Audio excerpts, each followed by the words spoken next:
Hello again, welcome back. So lessons learned from the core seal and the paint guns. Let's start out with, first I started with good old ancient one here. It worked okay, but it seemed to splatter a little bit. Like I said, the core seal was a little thick. It probably needed straining. There was a couple little blobs that shot out and stuck. So, I don't know. I'm not a big fan of it, but I had to give it a try. We'll use it on other thicker stuff if the time ever comes. Then I jumped over to the minigun.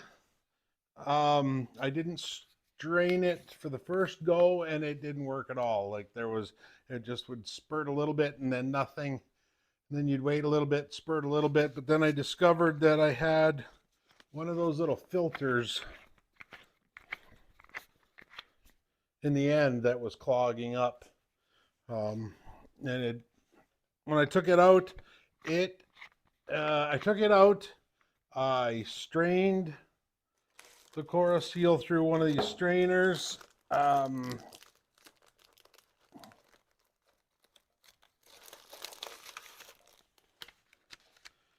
It seemed to strain okay, but I think it's still a little too thick for these strainers. So I probably still would recommend putting it through a strainer.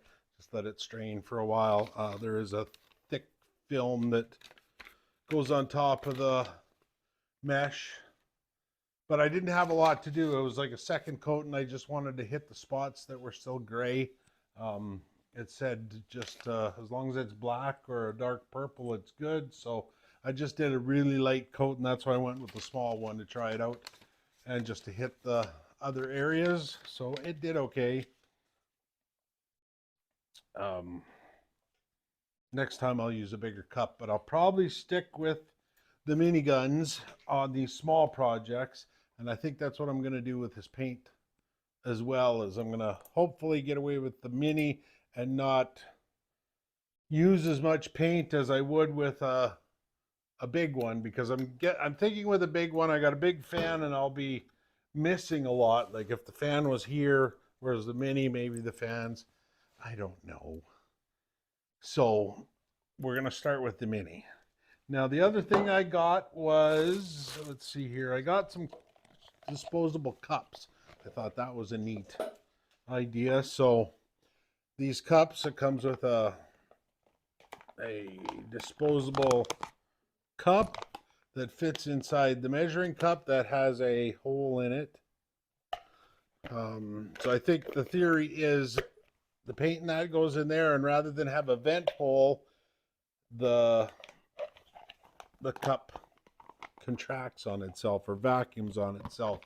And that way you don't need a vent hole and you don't have to make a mess. Now the lid that goes on here, I've got like 50 of these disposable cups. I got one of these, so of course I'm going to lose this tomorrow. And then it comes with these disposable lids. Now there is a mesh inside the lid, so you in theory don't have to strain it, but I'm going to strain it anyways. And then it clips together, and then with these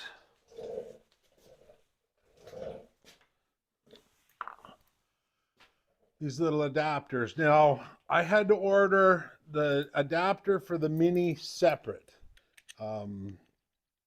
There with the cups came an adapter for the big guns, but I had to order a separate one for the mini. And I do have mini cups coming again from Amazon, but this time it's through the mail.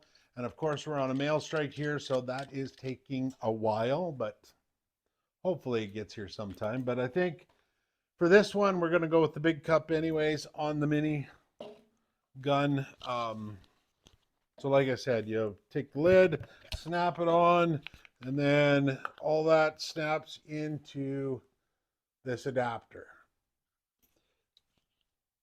So hopefully it won't be as messy of a cleanup, but we'll see. So the plan now is to use some Cloverdale paint speed enamel semi-gloss black on the axle and the brake interiors and the leaf springs. It gets mixed with the xylene. The data sheet says 10%, so like a 10 to 1. We'll see how thin that is. We have to, I was recommended 20% from a buddy, but I'm going to start with 10 just to see, and then maybe go to 20. We'll play around with it. It's just an axle and old leaf springs. And like I said, I don't know what truck those leaf springs are going on. Over, can you see them? Over there. I think that's all I want to show you right now. I want to paint this tonight. Get those out. Avoid the temptation of bringing the other truck in and working on it before the frame is done. I do want to get that frame done. I got to get that frame done. The Blue Jays game is on TV, and it's a quiet night in the garage. Oh, and I suppose for my mom,